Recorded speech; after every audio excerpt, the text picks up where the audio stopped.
هشدار استرالیا درباره ویروس مرگبار نیپا و تشدید تدابیر فرودگاهی در آسیا.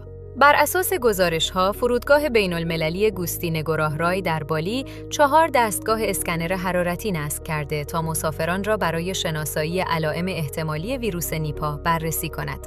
این اقدام پس از ثبت موارد ابتلا در بنگال غربی هند انجام شده است. همزمان چند فرودگاه دیگر در آسیا نیز پروتکل‌های ایمنی و غربالگری ورودی‌ها را تشدید کرده و روش‌هایی برای ارجاع افراد دارای علائم به مراکز درمانی و پیگیری تماس‌ها ایجاد کردند.